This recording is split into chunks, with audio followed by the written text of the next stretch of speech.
Assalamualaikum students. I hope you are fine. Here is your lecture number 2 of chapter 3 biology, biodiversity. Topic classification, aims and principle. आज के lecture में आप classification को study करेंगे, उनके AIIMS के बारे में और क्लासिफिकेशन का प्रिंसिपल क्या है. There is a large collection of very dissimilar forms of organisms found on earth. ज़मीन पर डिसिमिलर फॉर्म्स जो एक दूसरे से नहीं मिलते जुलते हैं, ठीक है, उनकी एक लार्ज कलेक्शन पाई जाती है. हमने पिछले लेक्चर में स्टडी किया था कि ज़मीन पर 10 मिलियन काइंड ऑफ ऑर्गेनिज्म पाए जाते हैं, ठीक है. अब उन 10 मिलियंस में से only 2 million kind of organism ऐसे हैं जिनको बायोलॉजिस्ट स्टडी कर चुके हैं, ठीक है. उन 2 मिलियन काइंड ऑफ ऑर्गेनिज्म में भी फर्दर डिवीजन है, उनमें प्लांट्स भी इंक्लूड हैं और उनमें एनिमल्स भी इंक्लूड हैं, ठीक है. Over 1.5 million types of animals and over 0.5 million types of plants are known to biologist.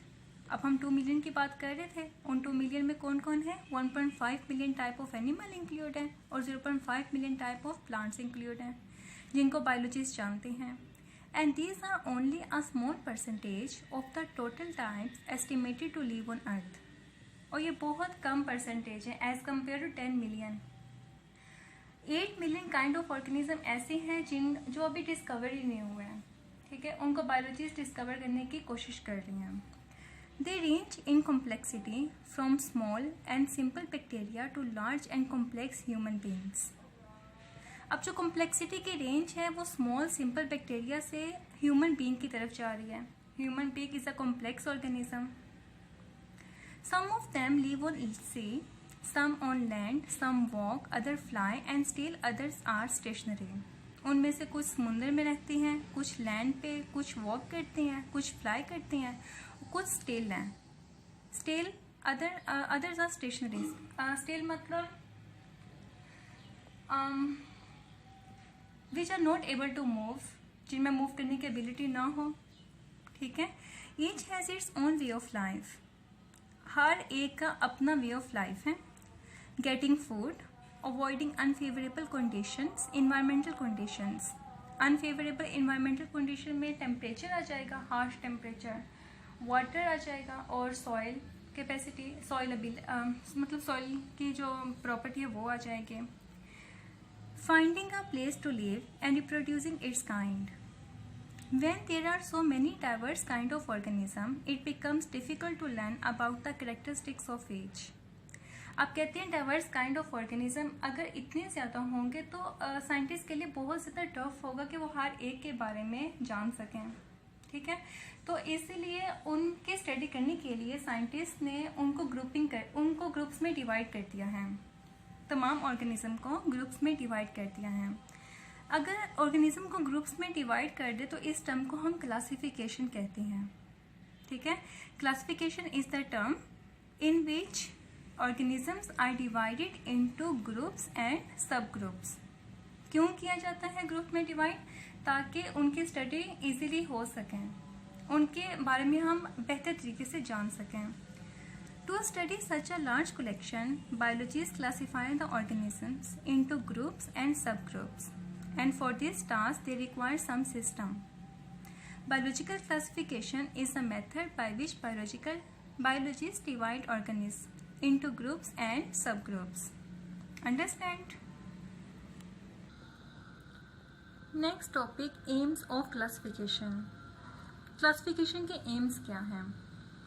The branch of biology which deals with the classification is called taxonomy. Classification में हमने 2 term को use करना है, 2 term को study करना है. First taxonomy and the second is systematic. Taxonomy science की वो ब्रांच, बायोलॉजी की वो ब्रांच जिसमें हमने क्लासिफिकेशन को स्टडी करना है उसको हम टेक्सोनमी कहते हैं. और सिस्टमेटिक साइंस बायोलॉजी की वो ब्रांच जिसमें हमने क्लासिफिकेशन के साथ साथ एवोल्यूशनरी हिस्ट्री को स्टडी करना है. What is evolutionary history?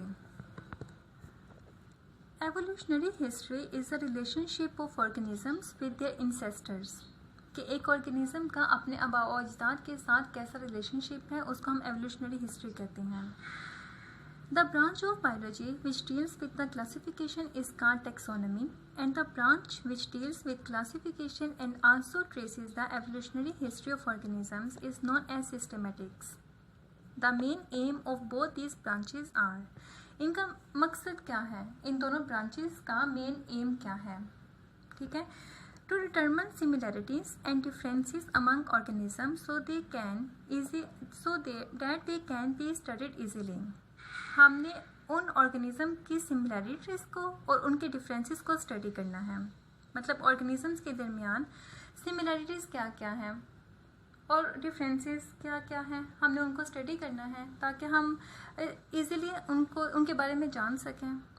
Second point, to find the evolutionary relationship among organisms, और उनके एवोल्यूशनरी रिलेशनशिप को स्टडी करना है. Alright, Here is basis of classification. Classification किस पे बेस करती है? Classification is based on relationship amongst organisms, and such relationship is got through similarities and in characteristics. Classification organism के relationship पे depend करती है कि एक organism का दूसरे organism के साथ क्या relationship है, और ये relationship कैसे मिलता है हमें उनकी characteristic को स्टडी करके. उनकी करेक्टरिस्टिक्स में क्या क्या सिमिलैरिटीज़ हैं और क्या क्या डिफरेंसेस हैं, उनकी स्टडी करने से हमें क्लासिफिकेशन की बेस मिलती है. These similarities suggest that all organisms are related to one another at some point in their evolutionary histories. अगर हम उनकी सिमिलैरिटीज़ को स्टडी करें तो हमें ये पता चलता है कि तमाम ऑर्गेनिजम्स एक ऐसा पॉइंट था जहाँ पे वो सब एक दूसरे से मिलते जुलते थे, ठीक है. However, some organisms are more closely related than others. और कुछ organisms एक दूसरे से बहुत ज़्यादा मिलते जुलते थे as compared to others organisms. For example, sparrow are more closely related to pigeon than to insect. Example लेते हैं sparrow की कि वो pigeon से बहुत ज़्यादा मिलती जुलती थी. अब sparrow insect से तो मिलती है लेकिन बहुत कम, लेकिन वो ज़्यादा किससे मिल रही है? pigeon से. It means that the former have common evolutionary histories. When biologists classify organisms into groups and subgroups, जब biologists ने organisms को classify किया group और subgroup में, the similarities are seen in external and internal structure and stages of development. जब biologist ने इनको divide किया ग्रुप्स में और सब ग्रुप्स में तो सिमिलैरिटीज़ को देखा गया था. अब वो सिमिलैरिटीज़ किसके बेस पे थी? वो उनके इंटरनल स्ट्रक्चर के बेस पे भी थी, उनके एक्सटर्नल स्ट्रक्चर के बेस पे भी थी, और इसके अलावा डेवलपमेंट के स्टेजेस पे भी थी. Modern genetics provide another type of information to taxonomist. Genetics किसे कहती हैं? जीन्स की स्टडी को. The study of genes is called genetics. अब मॉडर्न जेनेटिक्स ने अनदर इंफॉर्मेशन प्रोवाइड की है टैक्सोनोमिस्ट को. वो इंफॉर्मेशन क्या है? The similarities and differences in the DNA of two studied organisms can be used for getting idea about similarities and differences in their structure and function.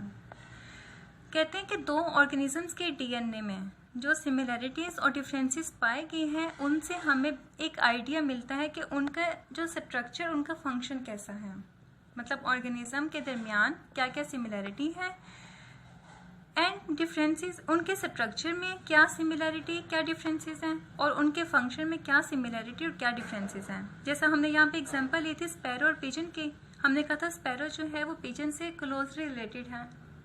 तो हमने इनके डीएनए को स्टडी करना है कि इनके डीएनए में हमें क्या इन्फॉर्मेशन मिलती है. ऑलराइट, तो आज का हमारा टॉपिक क्या था? क्लासिफिकेशन. क्लासिफिकेशन क्या होती है? ऑर्गेनिज्म को ग्रुप्स और सब ग्रुप्स में डिवाइड कर देना ताकि हमें आसानी से उनकी सिमिलैरिटीज़ और डिफरेंसेस के बारे में पता चल सके. एम्स ऑफ क्लासिफिकेशन में हमने 2 टर्म्स को स्टडी किया है. वो 2 टर्म्स कौन कौन सी थी? Taxonomy and systematic.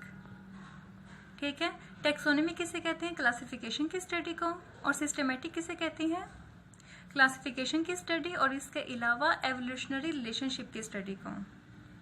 ऑलराइट, अब आपने क्या करना है कि नोट्स आपको प्रोवाइड कर दिए गए हैं. आपने इस टॉपिक में जितने भी क्वेश्चन बन रहे हैं वो आपने उस नोट से अच्छे तरीके से याद कर लेने हैं।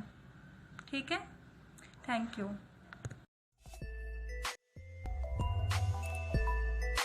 Subscribe to our channel by clicking the subscribe button.